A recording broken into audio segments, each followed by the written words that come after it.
Good evening everyone. आज हम लोग पीजीटी क्लासेस के लिए एक राइटर को पढ़ने जा रहे हैं। जो आपकी पहचानना है एक पिक्चर से कि कौन से राइटर को आज हम पढ़ेंगे।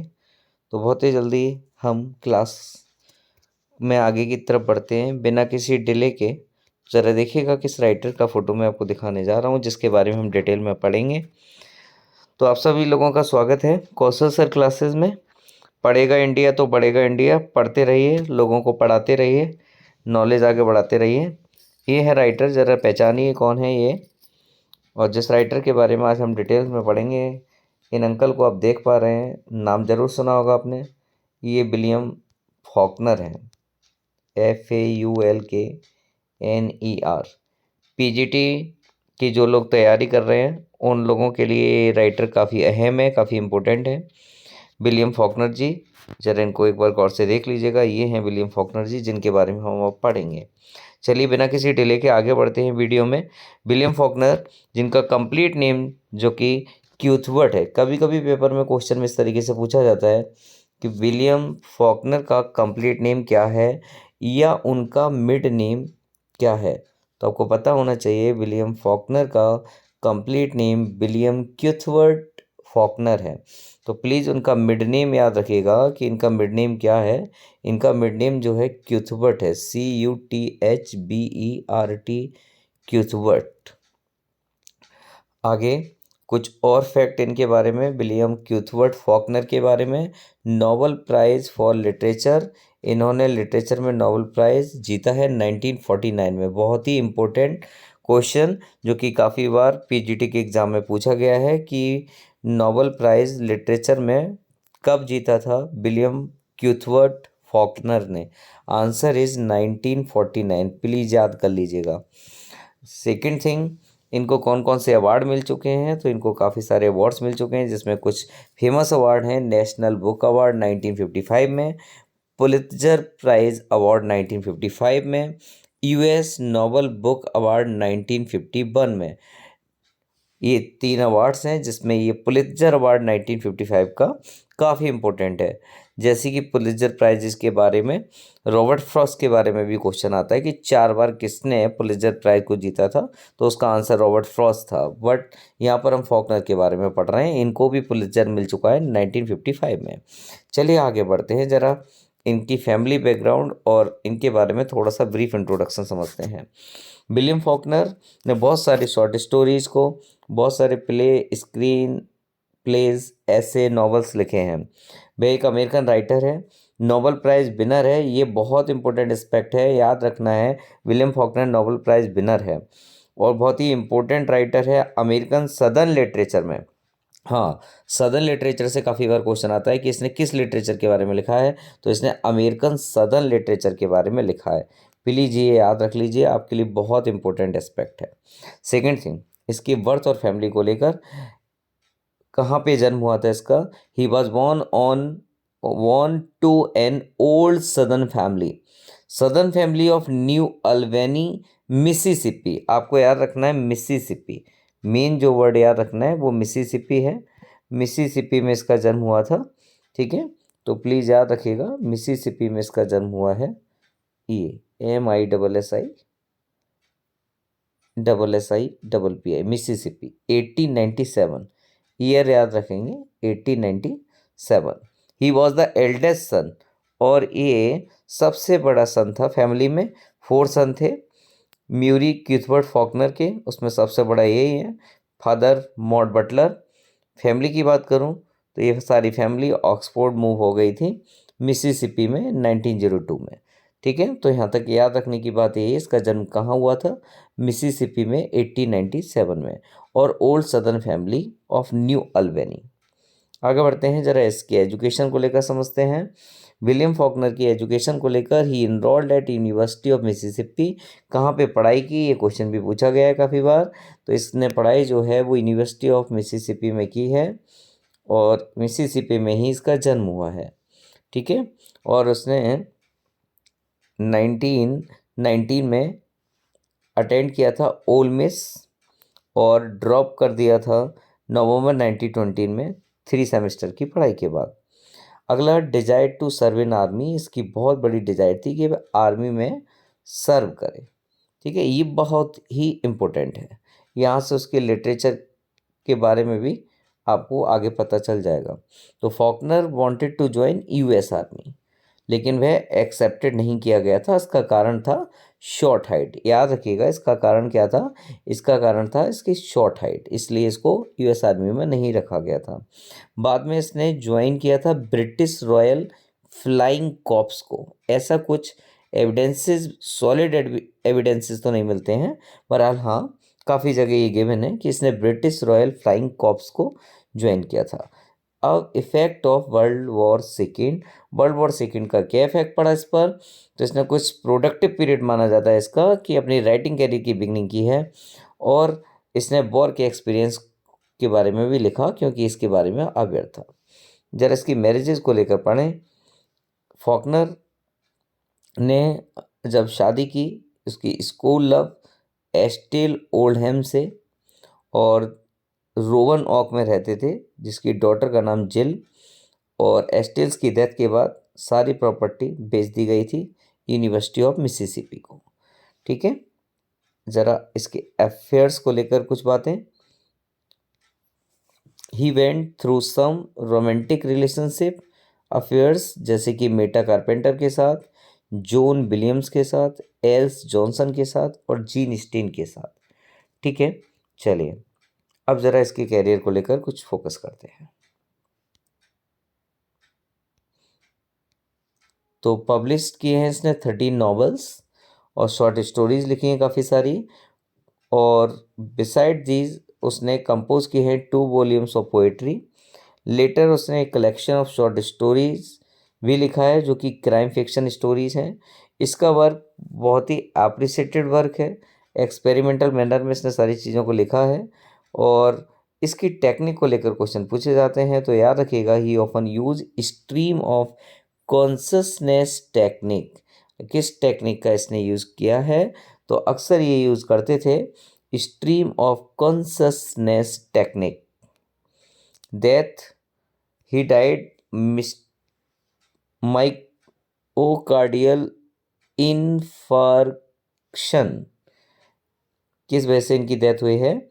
इस डिजीज को याद रख लीजिएगा, myocardial infection, at the age of 64 और जुलाई 6, 1962। कहाँ इनको दफन किया गया था? Saint Peter's cemetery in Oxford में।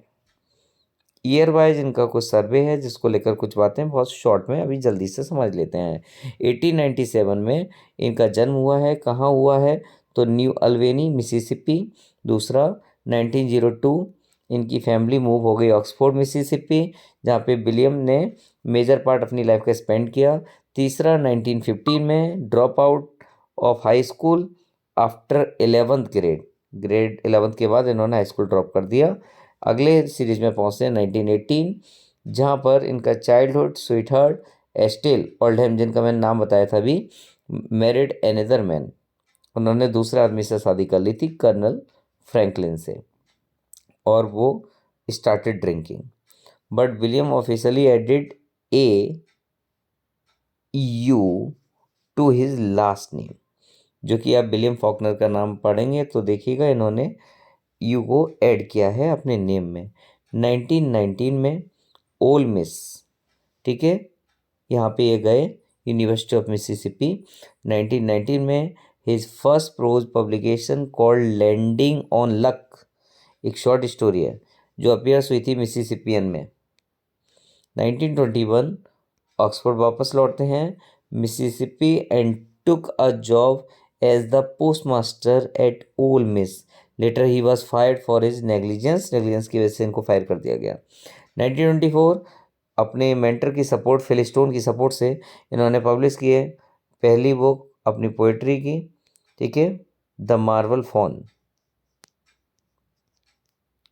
1926 नॉवल लिखा है इन्होंने सोल्डर्स पे, ठीक है, ये फर्स्ट नॉवल है इनका। Under the influence of Sherwood Anderson के, शेरवुड एंडरसन के बारे में पूछा जाता है किसके इन्फ्लुएंस में लिखा है, तो इन्फ्लुएंस था शेरवुड एंडरसन का, और नॉवल लिखा था पहला सोल्डर्स पे। नेक्स्ट मॉस्किटोज भी लिखा है इन्होंने 1927 में, जो कि एक सैटायरिकल नॉवल है।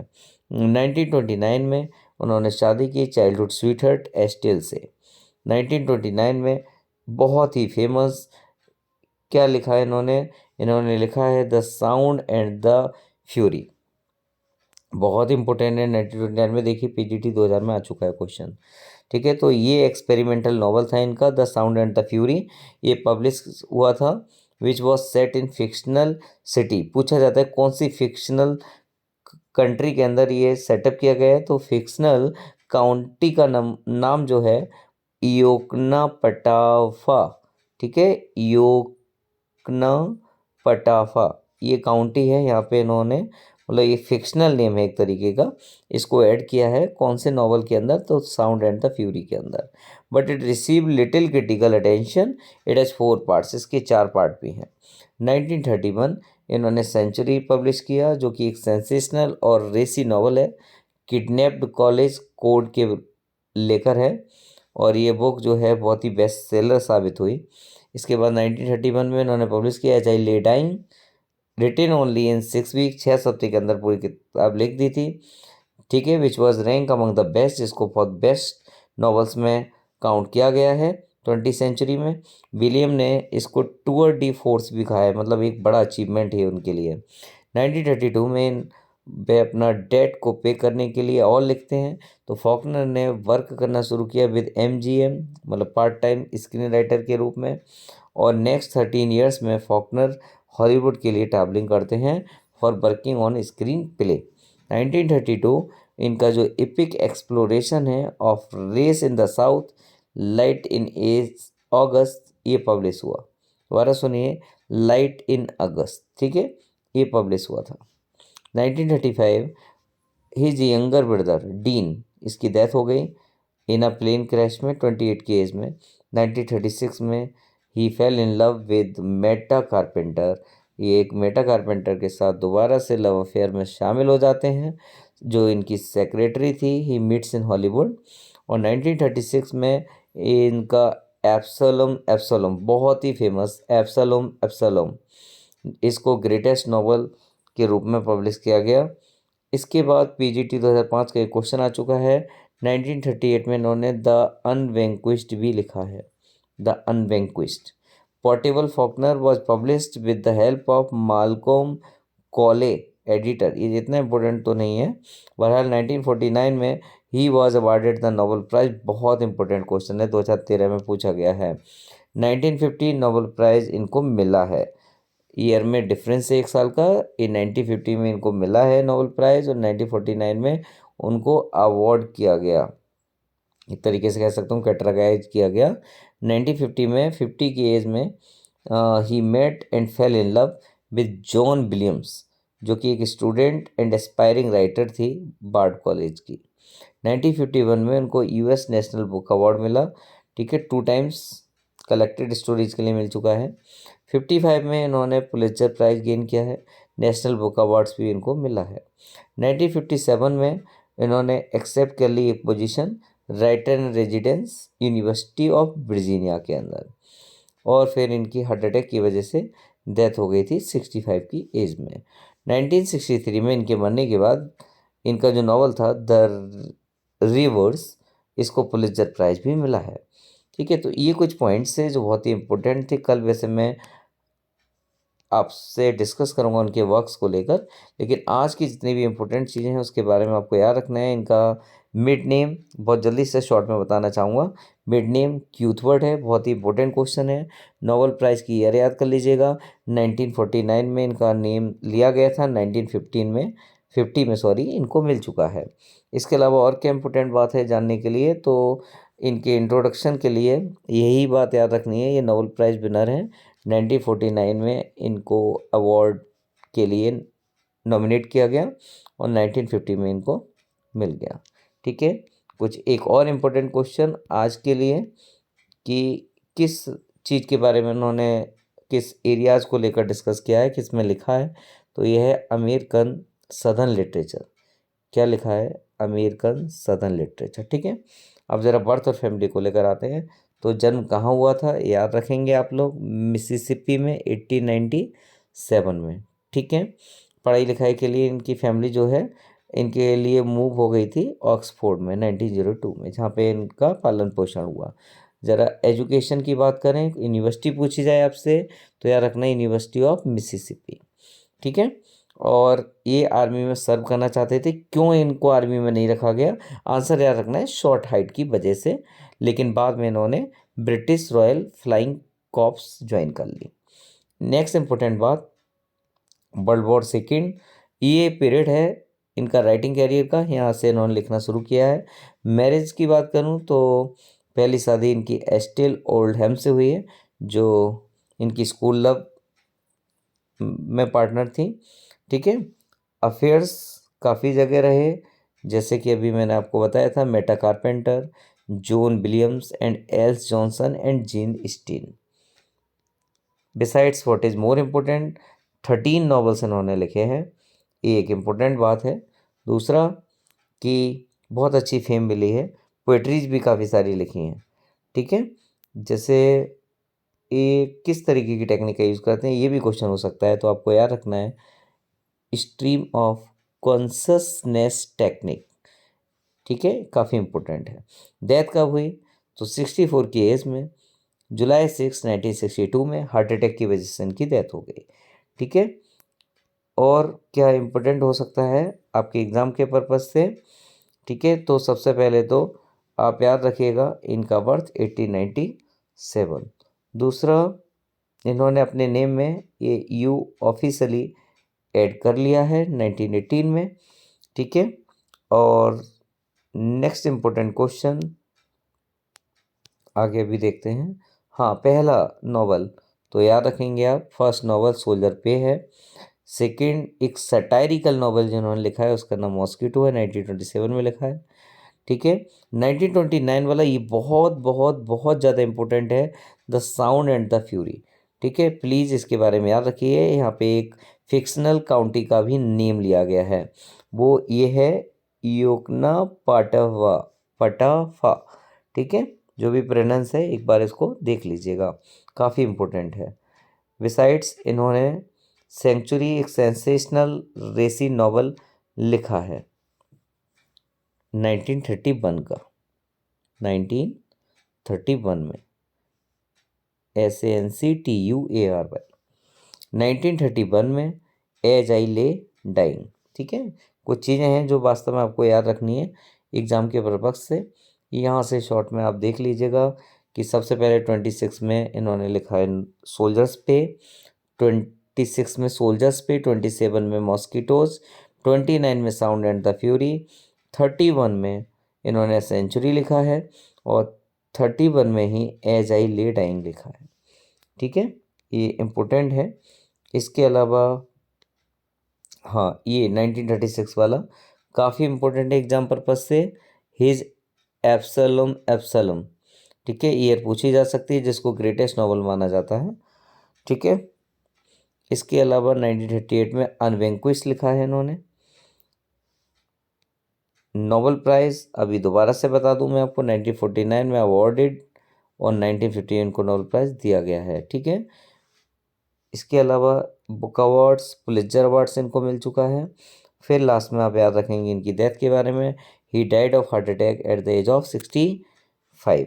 तो आज के लिए हम इतना ही पढ़ने वाले हैं, कल हम इनके बारे में और भी कुछ चीज़ें पढ़ेंगे, जैसे कि इनके वर्क को लेकर कौन कौन से वर्क्स इनने पब्लिश किए हैं, फेमस लाइंस इनके वर्क से कौन कौन सी हैं जो एग्ज़ाम्स के लिए इम्पोर्टेंट हैं। तो आज के लिए विलियम क्यूथबर्ट फॉकनर के लेसन में इतना ही काफ़ी है।